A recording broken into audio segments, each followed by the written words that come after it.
People always say you never really know someone until something goes wrong.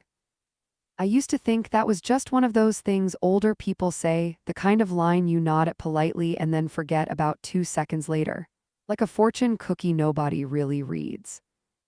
I was 31 years old, living in a house with crown molding and a two-car garage in Murfreesboro, Tennessee. Driving a silver Honda Odyssey with a little Tennessee Titans bumper sticker on the back, and I genuinely believed I had figured life out. I had a husband, I had a baby girl, I had a neighborhood where everyone brought casseroles when you had surgery and waved from their driveways on Saturday mornings. I had a mother who called me every single day at 8 a.m., right after she finished her coffee and devotional like clockwork. I thought I knew exactly who the people in my life were. Lord have mercy. I was so wrong. My name is Rachel. Rachel Ann Calloway, well, Rachel Ann Whitfield after I married Daniel. I grew up in Smyrna, Tennessee, about 30 minutes outside of Nashville, in a yellow ranch house on Crestview Drive where my mama still lives to this day. Our neighborhood was the kind of place where the 4th of July block party got planned in March, where kids rode bikes until the streetlights came on. Where the high school football game on Friday night was basically a religious obligation. My mama, Linda Whitfield, was the queen of that neighborhood. The woman could bake a pecan pie that made grown men tear up. She ran the ladies' auxiliary at First Baptist. She knew everyone's business and everyone loved her for it. She had this big warm laugh that filled a room and this way of touching your arm when she talked to you that made you feel like you were the only person in the world. I idolized her. I really did. And her best friend, her absolute best friend since the 3rd grade at Stone Elementary School, was a woman named Deborah Crane. Deborah and my mama were the kind of friends who finished each other's sentences, who had matching coffee mugs that said best friends since 1979. Who showed up at each other's houses unannounced on a Sunday afternoon just to sit at the kitchen table and talk. They were the kind of friends that I always hoped I would find for myself one day. They vacationed together in Destin every summer. They texted each other more than they texted their own children. When Deborah's first husband left her back in 2009, my mama drove to her house at midnight in her pajamas and stayed for 3 days. That's the kind of love they had, or so I thought. I met my husband Daniel at Tennessee State. He was a finance major from Clarksville, tall, clean-cut, the kind of man who held doors open and showed up on time.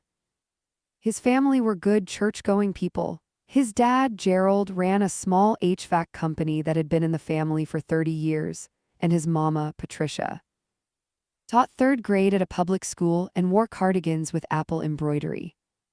Daniel and I dated for 3 years, got engaged at Radnor Lake on a Sunday afternoon when the leaves were orange and gold, and got married at First Baptist on a Saturday in October.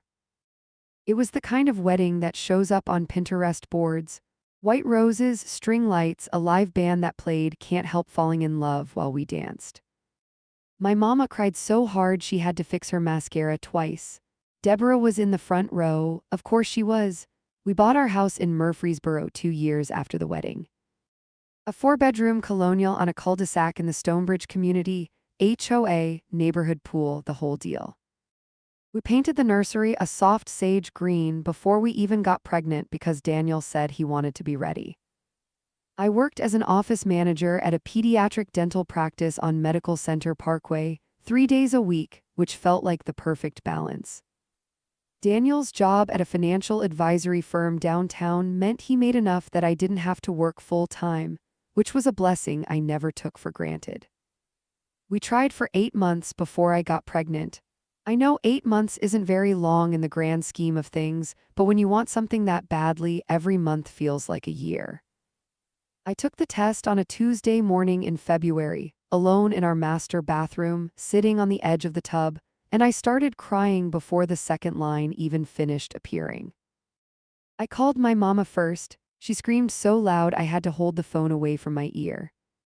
Then I called Deborah because calling Deborah was almost like a reflex. She'd been in my life since before I could remember. Showing up at birthdays and graduations and bad days with her big smile and her Yankee candle-scented house. "Oh, sweetheart," Deborah said, "a baby, oh, this is everything." And she sounded so genuinely happy, so full of joy. I want you to hold on to that. Because later, I'm going to need you to remember how good she was at sounding like something she wasn't.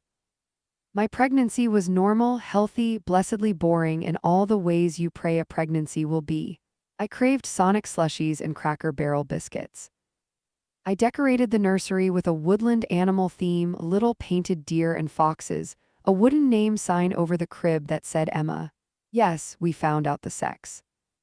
My mama and Deborah threw me a gender reveal party in my mama's backyard in July. Pink confetti cannons, pink lemonade, a pink velvet cake from the bakery on Main Street. Half the neighborhood showed up. It was perfect. Everything was perfect.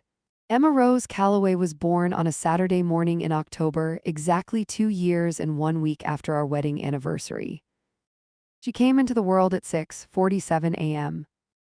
at St. Thomas Rutherford Hospital, 7 pounds 3 ounces, with a head full of dark hair and Daniel's little nose and the most serious expression on her tiny face. Like she was already thinking hard about something. I have never in my life felt anything like the moment they put her on my chest. I want to be careful here because what comes later is going to be ugly, and before we get there, I need you to understand how beautiful this was.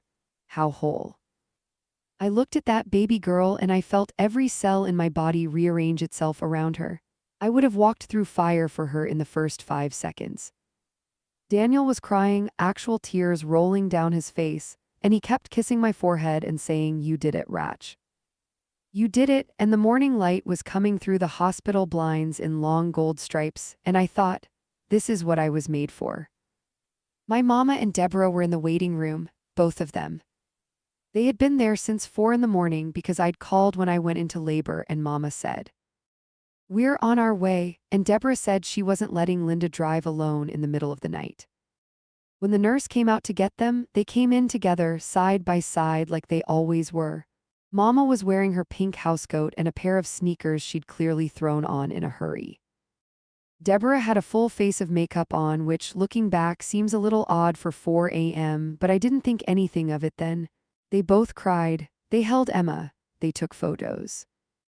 Deborah held my daughter and looked at her so long and so quietly that I remember thinking, isn't that sweet? She's really moved by this. She handed Emma back to me and her hand lingered on Emma's little foot for just a second, just a half second longer than you'd expect. I remember that now. I can't stop remembering it now. The first year of Emma's life was the most exhausted I have ever been and also the happiest. I was up every 2 hours, running on coffee and adrenaline and sheer love, and I would not have traded 1 second of it. My mama came over twice a week to help. She'd show up with grocery bags and take Emma so I could shower, and then she'd make soup while I napped on the couch. Deborah brought meals too, casseroles and crockpot chicken and brownies. She'd sit at my kitchen island and we'd talk while Emma slept in the baby monitor. She always asked a lot of questions about Emma, detailed questions. What she was eating when she'd had her last pediatrician visit, what percentile she was tracking in. I thought she was just interested. Attentive. That was Deborah, she paid attention. Emma had her daddy's nose, like I said, but as she got older and her face filled out, I started to notice something strange. She had blue eyes. Both Daniel and I have brown eyes. Mine are dark brown, his are more of a hazel brown. Now I know brown-eyed parents can have blue-eyed children if both carry the recessive gene. I know that. I Googled it enough times in those first months to have it memorized. The pediatrician said it was completely possible. Mama said lots of babies have light eyes that darken later. Deborah said, "Oh, she's got Linda's mama's eyes," referring to my grandmother on my mother's side, who I never actually met because she died before I was born. So I let it go. I let it go because I had no reason not to. Because I was tired and happy and my world was full and the people around me were telling me everything was fine. And because the woman who should have been the first person to tell me the truth was the one working hardest to make sure I never found out. Emma turned 1 in October. We had a smash cake party in the backyard with pink streamers and a little crown on her head and all the neighborhood kids running around in the grass. My mama made her famous pecan pie for the adults. Deborah brought a gift, a silver charm bracelet with Emma's birthstone on it. She helped Emma open it, sitting on the ground with her in her good dress, and she was so gentle with her. So careful, like she was handling something precious, because she was. I just didn't know yet what that meant. Emma started walking just before 13 months. First steps happened on a random Tuesday evening while I was loading the dishwasher. Daniel spotted it and yelled for me, and we both stood there with our phones out, crying and laughing. Watching this little person discover that she could move herself through the world. She took 4 steps, fell on her diaper bottom, looked up at us with those blue eyes, and grinned like she just conquered something. We were a family, we were whole, we were good. That fall, Daniel got a promotion at the firm. We started talking about taking a real vacation, maybe Disney World, maybe a beach trip to Gulf Shores. We talked about whether we wanted to try for a second baby. We had date nights at the Barreau Bar and Grill on Friday nights when Mama would babysit. We went to Daniel's parents' house in Clarksville for Sunday dinners and watched football with his dad. We went to First Baptist on Sunday mornings and sat in our regular pew, 4 rows from the front on the left side. Life was exactly what it looked like. That Christmas, my mama hosted. She always hosted Christmas. She'd been hosting Christmas in that yellow house on Crestview Drive since before I was born. The tree went up the day after Thanksgiving, a real Fraser fir from the lot on Jefferson Pike, and it stayed up until New Year's. She had a nativity set that had belonged to her own mother, and she set it up on the mantel with the same care every year, like it was sacred, because to her it was. She made 6 kinds of cookies. She strung lights on the shrubs outside. She was Christmas incarnate. Deborah came on Christmas Eve, like she always did, because she and my mama had a tradition, eggnog and old movies in the living room while they wrapped the last of the gifts. I brought Emma over that afternoon, and we all sat around Mama's kitchen table eating ham and sweet potatoes and green bean casserole, and those little crescent roll things with cream cheese my mama made every year that nobody could stop eating. Emma sat in her high chair and flung sweet potato at the wall, and we all laughed. Deborah caught my eye across the table and smiled. This soft, quiet smile, not the big one she usually had. Something smaller, something that, if I'm honest, looked almost like sadness. But then Mama said something funny and we were all laughing again, and I forgot about it. That night, after we got home and put Emma to bed and I was picking up the living room, I picked up Deborah's scarf she'd left on my mama's couch. It had a faint smell of her perfume, some floral department store thing she'd worn for as long as I could remember. And for one moment, standing in that quiet house, I had this strange, cold feeling pass through me, like a draft from a window I couldn't find. I shook it off. I folded the scarf and set it by the door to return. But that Christmas morning, as we all sat around my mama's tree in our matching flannel pajamas taking photos for Facebook while Emma tore into her gifts with both hands, I had no idea that someone in that living room had already been lying to my face for over a year. It started with a blood test, not a dramatic one, not the kind you order when you suspect something terrible. It was an allergy panel. Emma had developed this rash on the backs of her arms, and her pediatrician, Dr. Hendricks over at the Children's Medical Group off Medical Center Parkway, wanted to run a full panel to see what she might be reacting to. Routine. Completely routine. Emma screamed bloody murder when they took the blood, which is a very normal response from a 17-month-old. And I held her hand and cried a little too, because I cannot handle watching my child be uncomfortable. The results came back a week later. Nothing alarming, mild sensitivity to tree pollen and some mild egg intolerance, which explained some of the stomach issues we'd been having after breakfast foods. But there was a line on the report, a standard genetic screen they'd run as part of the panel, one I hadn't really focused on, that noted Emma's blood type. Type A positive. Now I'm type O. Daniel is also type O. I know enough basic biology to know that 2 type O parents cannot have a type A child. I sat in the parking lot of the Publix on Broad Street for 45 minutes after I read that report on my phone. I remember a woman returning a cart right next to my car and giving me a look because I was just sitting there staring at the screen and I couldn't move. I could not make myself move. Because there's this thing that happens when you read something that your brain cannot process, when your mind hits a wall that it literally doesn't know how to climb over. I kept reading it. Type a positive, type a positive, type a positive. Like if I read it enough times, it would change. It didn't change.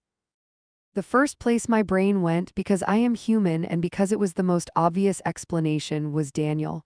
The thought hit me like ice water. Was Emma not Daniel's? Had he had someone else? I drove home. I sat at the kitchen table. I did not eat dinner. I waited until Emma was asleep and Daniel was watching something in the bedroom, and then I opened my laptop and I searched blood type genetics for 2 hours. I found every possible explanation. I researched lab error rates. I found one forum where a woman said her baby's blood type had been incorrectly recorded by the hospital. I clung to that. I wanted so badly to cling to that. But at 11:30 that night, I knew I couldn't just sit on it. I woke Daniel up. I showed him the report. I explained what it meant. His face went through 3 or 4 expressions in about 4 seconds: confusion, disbelief, then this awful gray color that I'd never seen on him before. He said, "Rachel, that's not possible." Not defensively. He wasn't trying to get away from something. He said it the way you say something when you genuinely cannot make sense of information. He said, "Run it again, it's a mistake." We scheduled a retest. And while I was waiting for that retest, something in me shifted into a kind of quiet, cold detective mode that I don't fully know how to explain. I started going back through things. Replaying scenes, looking at Emma's face in photos on my phone with this new, horrible searchlight turned on in my brain. The blue eyes. The way she tilted her head when she was curious. Did Daniel do that? Did I? Where had I seen that before? And then, on a Thursday afternoon while Emma was napping, I was on Facebook. I wasn't looking for anything. I was scrolling mindlessly, the way you do when you need your brain to rest but can't quite get it to stop. And I saw a photo that Deborah had posted. A throwback she'd put up for some Thursday memory trend that had been going around. It was a photo of her daughter, Kayla, Deborah's youngest from her first marriage. Kayla was about 7 in the photo, gap-toothed and grinning, blue-eyed, with a way of tilting her head that made my stomach drop straight through the floor. I told myself I was being crazy. I closed Facebook. I opened it again. I looked at the photo again. Then I went and stood in the doorway of Emma's nursery and watched my daughter sleep. The blood type retest came back the same. Type a positive. When I called Daniel and told him, there was a long silence on the phone. Then he said, okay, we need to figure out what this means. He meant it practically. He was already problem-solving, already trying to find the explanation that would make everything make sense. That's how Daniel operates. He goes straight to how do we fix this. What it meant was a paternity test. We did it discreetly through a private lab in Nashville that I found online. Results in 7 business days, the longest 7 business days of my life. I went to work those days and answered phones and scheduled appointments and smiled at the front desk. And inside, I was a completely hollow person, just waiting for something to either destroy me or save me. The results confirmed Daniel as Emma's biological father. I should have felt relieved. And I did for about 30 seconds, this wave of pure grateful relief that crashed over me and left me shaking. Daniel was Emma's father. Whatever was wrong with the blood type, whatever the explanation was, my husband had not betrayed me. But then the 30 seconds ended, and I was left with something worse.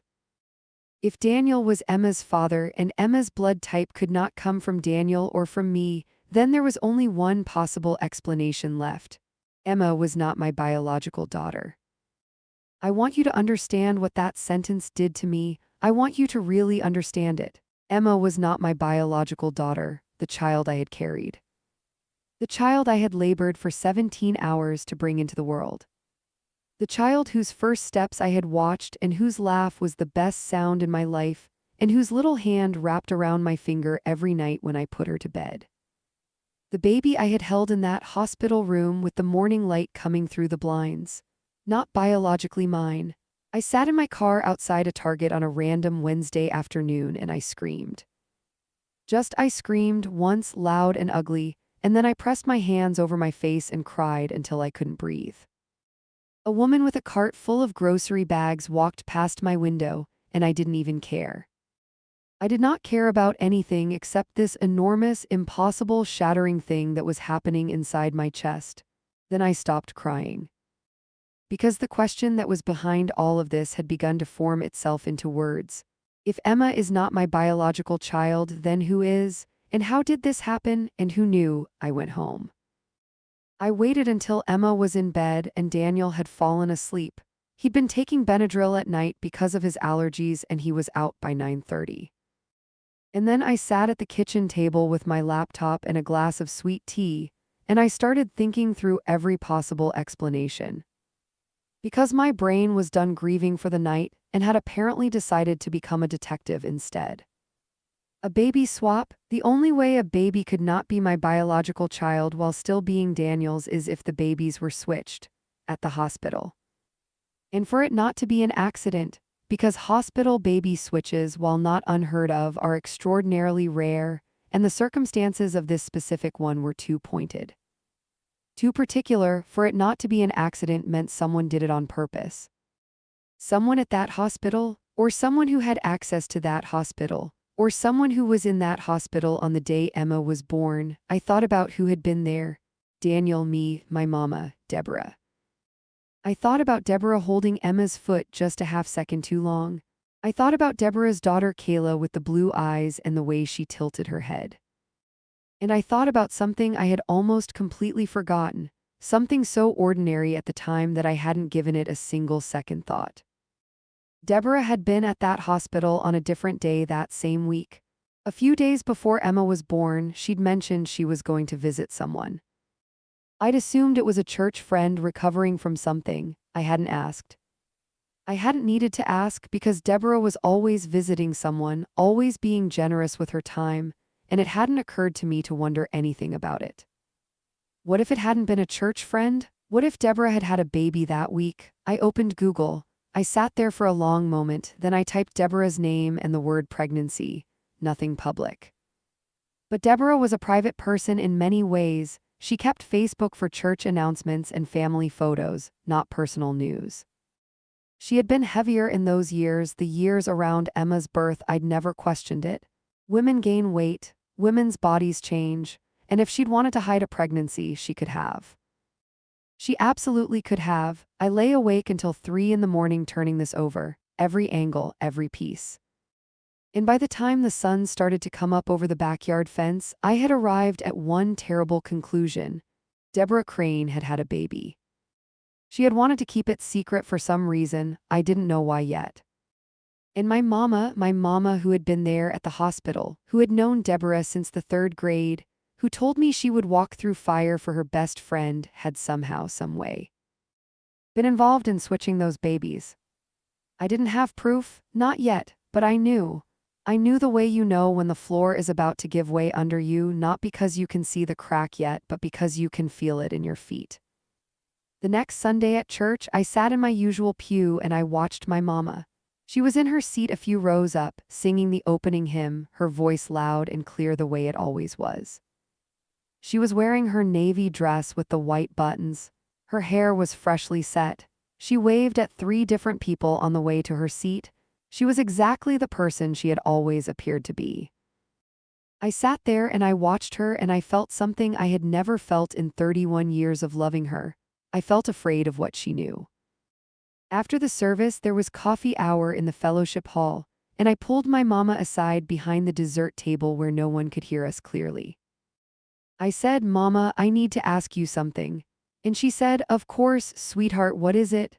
And her face was open and soft and completely unguarded, and for one second I thought, I am wrong. I am completely wrong and this is going to be embarrassing. Then I asked, "Did Deborah have a baby around the time Emma was born?" The unguarded expression closed like a door slamming. Fast, too fast. She reached up and touched her pearl necklace, this nervous gesture she'd had her whole life, and she said, "Why on earth would you ask something like that?" Not no. Not of course not, what are you talking about? Why on earth would you ask something like that? I pressed her. I said the blood type didn't add up. I watched her face go pale under her church makeup. I said I'd already done a paternity test and Daniel was Emma's father, which meant I wasn't Emma's biological mother, which meant something happened at that hospital. She said, Rachel, you need to calm down. You are worked up and you are not thinking clearly and this is not the place.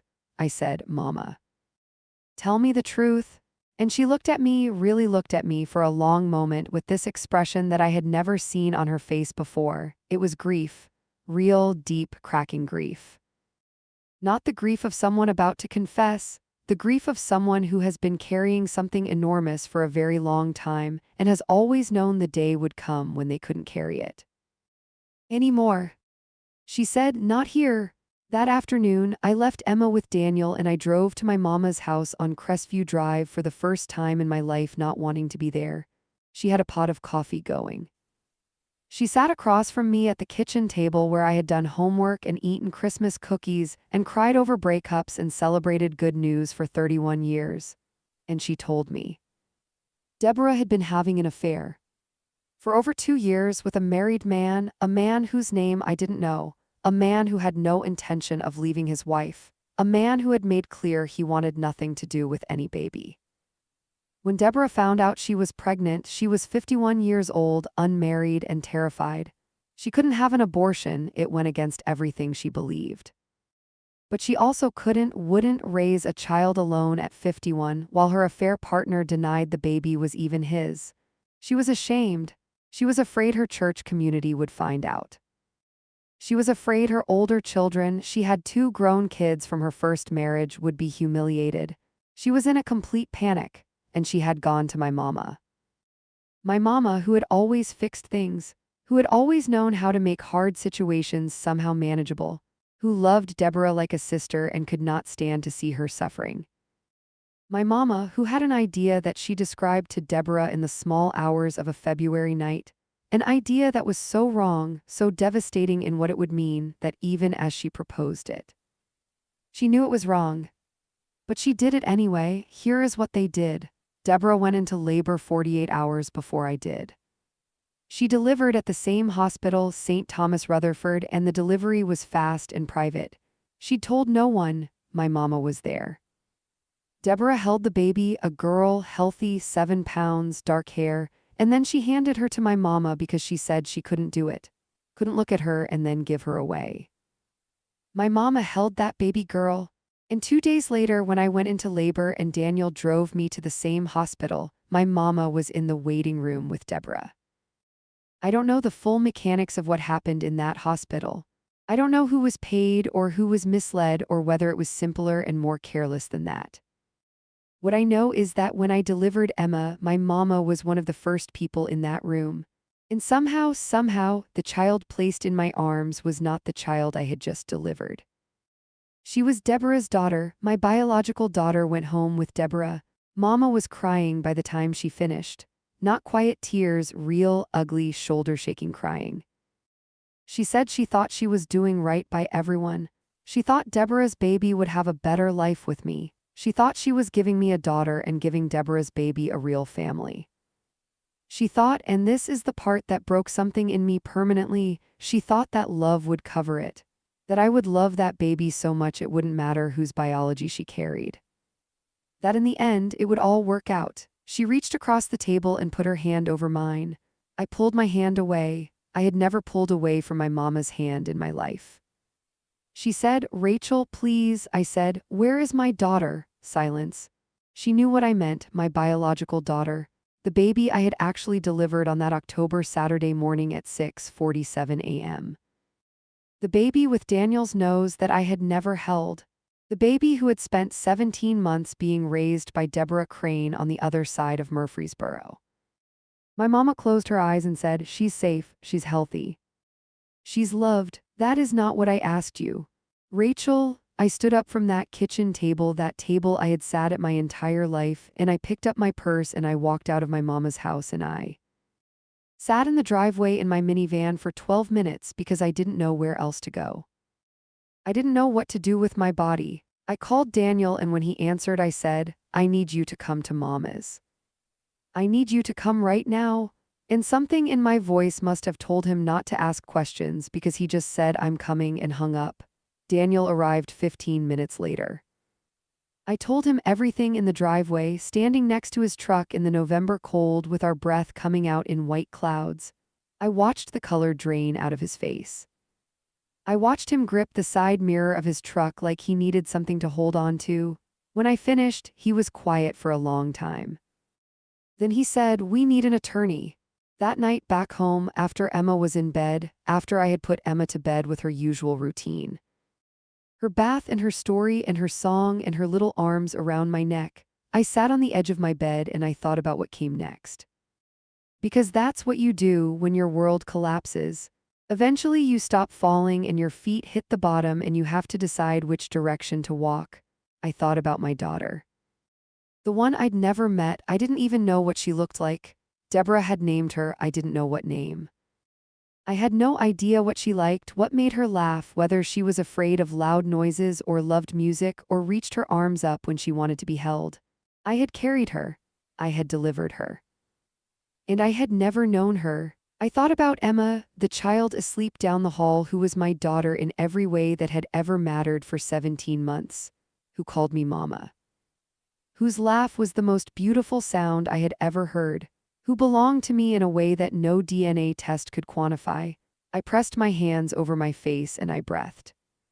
And I thought, these two girls have been wronged, both of them, not by each other, not by me or Daniel.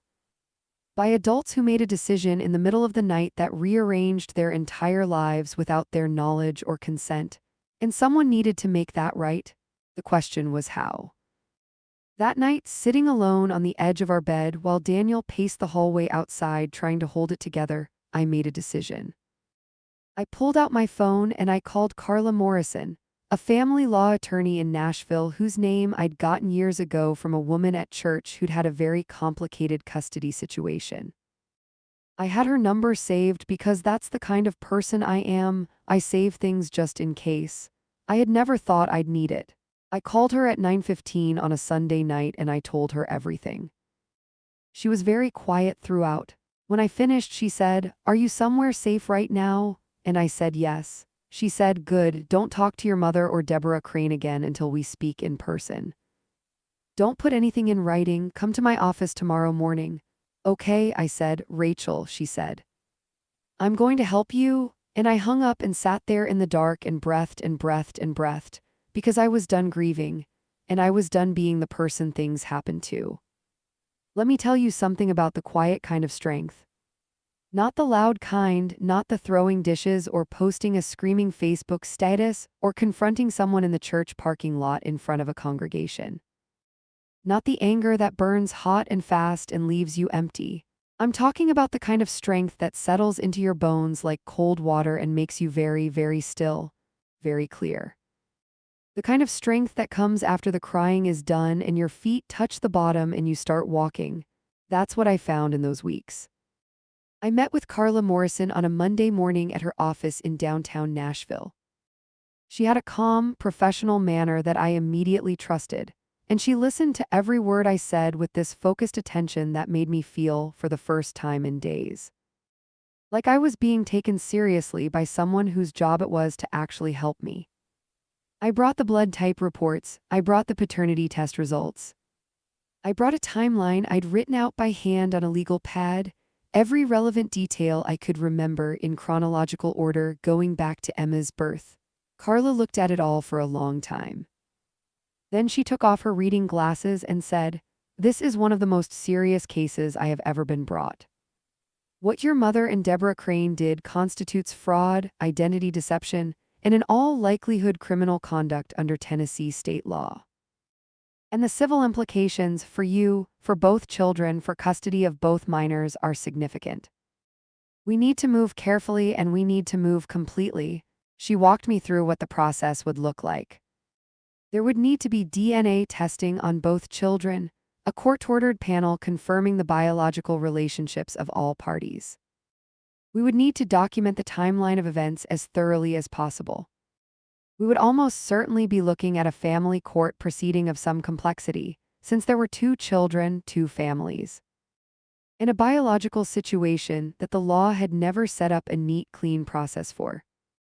And depending on what we found and what my mother and Deborah chose to do when confronted, there could be criminal charges. I asked Carla about Emma. My first question before any of the legal strategy was about Emma. I said, "Is anyone going to try to take Emma from me?" Carla was honest. She said it was complicated. She said that Deborah, as Emma's biological mother, had potential parental rights claims that hadn't been terminated. She said courts in these situations consider the best interest of the child, and that 17 months of nurturing, bonding, and established parenthood counted for a great deal. She said, "You are Emma's mother in every way that a court will care about. We will fight for that to be made legally permanent and unambiguous." I said, "Then let's start." The first confrontation was not in a courtroom. It was in my mama's kitchen on a Wednesday evening with Carla present and a document in hand. We had decided it was best to give my mama and Deborah the opportunity to cooperate before any of this went fully legal, not as a kindness exactly, but because cooperation would make the process cleaner and less traumatic for everyone, most of all for the children. Deborah came to my mama's house because Mama called her. She didn't know I'd be there.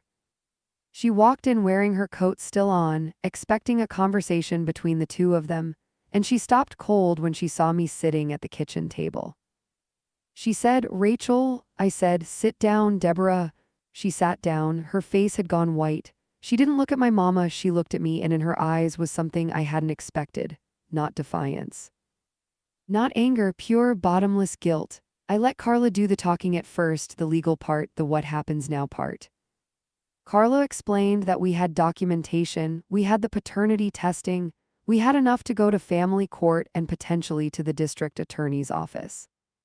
She explained that the path forward would be significantly smoother if both women cooperated fully and immediately with DNA testing and the disclosure of all relevant information, including the full details of what happened at St. Thomas Rutherford Hospital the week our children were born.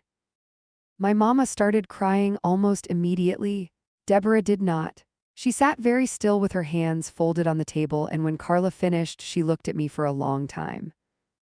Then she said, "I'm sorry, Rachel, I am so sorry." And I believed her. I believed that she was sorry, but I also understood sitting at that table that sorry is not the same as consequence. That sorry is something you say when you are caught, when the weight of the thing you did becomes too heavy even for you to carry. That sorry does not reach the 17 months I had missed with my own daughter. It does not reach the 17 months my daughter had grown up not knowing me. Sorry is a word. What I needed was action. I looked at Deborah and I said, "I want to know her name." She hesitated, then she said, "Lily." Lily, my daughter's name was Lily. In the weeks that followed, things moved quickly and painfully and carefully. The DNA testing was done, court-ordered, unambiguous results. Emma was confirmed as Daniel's biological daughter and Deborah's biological daughter. Lily was confirmed as my biological daughter and Daniel's biological daughter. The hospital was notified through legal channels. The circumstances of the switch were investigated. I still don't know every detail of how exactly it happened. I have some theories. All I can say officially is that the investigation found evidence of deliberate interference with hospital records, and that both my mother and Deborah gave full statements. There were criminal charges, not the dramatic movie kind, not handcuffs in the driveway, not a perp walk. Real life tends to be quieter and more complicated than that. My mama received a charge of criminal fraud and was placed on supervised probation. Deborah faced more significant charges, including falsification of records and custodial interference, and entered a negotiated plea. Neither of them served prison time. I want to be honest about my feelings about that. It was complicated. There are days I think the consequences were not enough. There are days I understand that putting my mother in prison would not undo what had been done and would only destroy more people. But they faced consequences, real ones. The church community found out, not from me, from the legal proceedings which were not sealed. The Whisper network of First Baptist moved faster than any court document. My mama, who had run the ladies' auxiliary and organized the Christmas potluck and been the warm, reliable heart of that congregation for 30 years, stepped down from all of it. She stopped attending for a while. I know people talked. I know some of her closest church friends pulled back. For a woman who had built her entire social world around her community, that quiet withdrawal of belonging was its own kind of sentence. Deborah moved away from Murfreesboro. She relocated to her sister's place in Chattanooga within 2 months of the proceedings. Her grown children, Kayla and her son Marcus, found out what had happened, and the fallout in their family was something I didn't witness firsthand but heard about from the periphery. I won't speculate about that. That's their story, not mine. Now, the hardest part, the part that no legal proceeding, no attorney, no document could fully prepare me for, meeting Lily. The family court process around both girls was handled with careful attention to their well-being, and I want to be clear that through all of this, both Daniel and I and Deborah, whatever else she was, wanted what was genuinely best for the children. The family court appointed a guardian ad litem for each of the girls. There were evaluations. There were many, many conversations with attorneys and judges and child psychologists. Because here was the reality. Emma was Daniel's biological daughter who had lived with us for 17 months. Lily was my biological daughter who had lived with Deborah for 17 months. They were both legally in ambiguous situations. They were both toddlers who had no concept of any of this. What emerged after months of proceedings and negotiations was a plan that prioritized stability above all else. Emma stayed with us. Legally, fully, permanently, Daniel is her biological father. I am her legal and deeply bonded mother. And Deborah, after the criminal proceedings and the full picture of what she had done, did not have standing to pursue custody. The court made Emma legally ours. I signed those papers on a Tuesday afternoon in the family court building downtown, and I pressed my lips together very hard to keep from breaking down in the courtroom and failed anyway. The judge was kind about it. Lily came home, not immediately, not all at once. Because Lily was 17 months old and she didn't know me, and bringing her home was not like a movie where the music swells and everything is suddenly golden. It was slow and careful and sometimes painful and sometimes unbearably sweet. We started with supervised visits, me and Daniel, Lily and a social worker, at a neutral location. The first visit was in a child-friendly room at the Family Services building, painted with cartoon animals on the walls. Lily looked at me with these brown eyes, my eyes, I realized, the dark brown I'd wondered where they'd gone, and she was cautious, the way toddlers are with strangers. She was holding a stuffed bunny. I sat on the floor so I wasn't looming over her. I said, "Hi, Lily." She looked at me. I said, "I really like your bunny." And she looked down at the bunny and then back up at me, and then she held it out toward me with her little arm. I almost couldn't breathe. We did 6 weeks of visits before she moved in with us full time, and I want to be honest, the transition was hard. Lily cried for the first few nights. She cried for Deborah, who was the only mother she had known, and I had to sit with that fact and let it be true without letting it destroy me. Because I was not in competition with Deborah for Lily's love, I was going to build my own.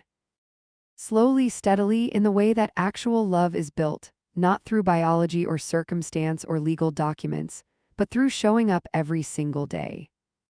Emma and Lily were in the same house for the first time on a Saturday in March. Emma toddled over to Lily with all the authority of a child who considers herself the senior household resident, and held out a board book, which is Emma's way of saying "I like you." Lily took the book, they sat on the rug together and turned the pages. They didn't know what they were to each other. They just knew they were there, and the book was interesting, and the morning was warm. I stood in the doorway and watched them, and I put my hand over my mouth. Daniel came and stood behind me and put his hands on my shoulders. Neither of us said anything. What was there to say? I worked through a lot of things in therapy that year. A good therapist, doctor. Waverly, in a small practice off Church Street in Nashville, a quiet office with a plant in the window and a white noise machine outside the door. I saw her every Thursday for almost a year. I worked through the grief, which was real and layered and strange. Grief for the months I'd lost with Lily, grief for the version of my mother I thought I'd had. Grief for the simplicity of the life I thought I was living. I worked through the complicated love I had for Emma and for Lily, and for the way neither of those loves diminished the other.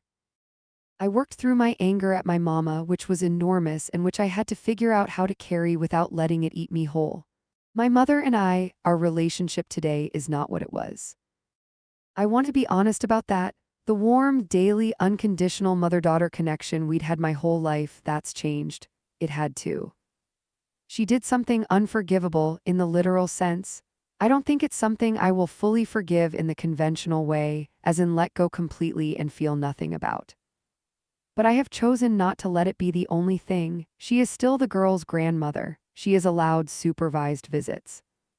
She is different now, quieter, more careful, with a humility she never used to have. Whether that humility is genuine or just the residue of shame, I honestly don't know. Maybe both. Maybe that's the only kind of humility that's real. We sold the house in Stonebridge. I want to be clear that was a mutual decision between Daniel and me, not a crisis decision, but a considered one. We needed a new start that belonged fully to us and not to the story. We bought a place in Franklin, a brick craftsman on a quiet street, closer to some friends we'd made through Emma's pediatrician's office, good school district. A fenced backyard with a big oak tree that the girls already climb. We painted both of their rooms with their input. Emma chose yellow, Lily chose a blue-green she pointed at in a book. We put in a vegetable garden that we are terrible at maintaining and refuse to give up on. I still drive a minivan, 2 car seats now. Last Thanksgiving we hosted. Just Daniel and me, the girls, Daniel's parents Gerald and Patricia, who have been extraordinary and steady and loving throughout all of this. The kind of in-laws you don't deserve but are grateful for every single day, and 2 couples we're close with from the neighborhood. I made a ham and Patricia made sweet potatoes, and I did not make pecan pie because I'm not ready to be in a house that smells like my mama's house yet. Instead, I made an apple cake from a recipe I found online, and it was genuinely excellent and everyone had seconds. Emma sat at the table and ate 3 rolls and talked about a butterfly she'd seen in the backyard for about 10 straight minutes. Lily sat next to her and added commentary at intervals, mostly sounds rather than words because she's still catching up verbally, but she's getting there. She looked at Emma with this attentive, trusting look that she's developed, like Emma is the authority on all things, which Emma is fully aware of and takes very seriously. After dinner, when both girls were finally asleep, Daniel and I sat on the back porch in the cold with mugs of coffee and the string lights I'd strung along the fence glowing in the dark. And neither of us said much for a while. Just sat there listening to the neighborhood quiet. Then Daniel said this year was something. I laughed. Just laughed, which felt good, the kind of laugh that acknowledges how absurdly enormous things have been without crushing you under the weight of them. I said it really was. He reached over and took my hand. We sat there in the cold for a while longer. Here is what I have learned. I have learned that the people who love you most can be capable of the most damaging things, not because their love is fake, but because love without wisdom and honesty and courage is just sentiment. It can be warm and real and completely destructive at the same time. My mother loved me, she loved Deborah, she thought she was doing something that love required. And she was wrong in a way that cost multiple people enormous amounts. She cost me 1.5 years with my own child, cost Deborah's daughter a mother. Cost both of my daughters a start to life that was built on truth. Love is not enough on its own, it has to be accompanied by honesty, even when the truth is terrifying, especially when the truth is terrifying. I have learned that you can love 2 children completely, not in halves, not divided, but fully with your whole heart in 2 complete directions at once. Emma is mine, Lily is mine. They are sisters, they are mine. Biology is a fact, but it is not the whole story and it is not the most important chapter. I have learned that rebuilding is slower and stranger and more beautiful than you expect it to be. That there's no single moment when things become okay, instead there are 100 small moments. Lily sleeping with her head on my shoulder on the couch. Emma holding Lily's hand when they walk into the backyard, The girls laughing together at a cartoon on a Sunday morning while Daniel makes pancakes, the sound of our house being full. I have learned that the truth, even terrible, world-altering truth, is survivable. You think you can't hold it. You think it will break you open and leave you in pieces on the floor. And maybe for a while it does, but then you put yourself back together. You do it slowly with good help, with people who are steady, with your own stubborn insistence on getting back up. On the day the final legal documents were processed, the formal establishment of full custody and parental rights for both of our daughters, both of their names on the same legal order, I drove home from the courthouse alone. Daniel was there, he came back separately. I needed a few minutes. I drove through Franklin, down Main Street, past the coffee shop we go to on Saturday mornings and the park where the girls like to feed the ducks. Past the new neighborhood and up our street and into the driveway. I sat in the car for a minute with the engine off, both car seats in the back empty, waiting. I didn't feel rage. I didn't feel the hot, consuming grief of those early days. What I felt was quiet, real, deep, inhabited quiet. The kind that comes after the storm has fully passed and the air is clean and the ground is still and you can actually hear yourself breathe. I picked up my purse. I got out of the car. I walked up the front steps of our house and opened the door, and from somewhere inside came the sound of Emma's voice explaining something very seriously to Lily, and Lily's small sound of response.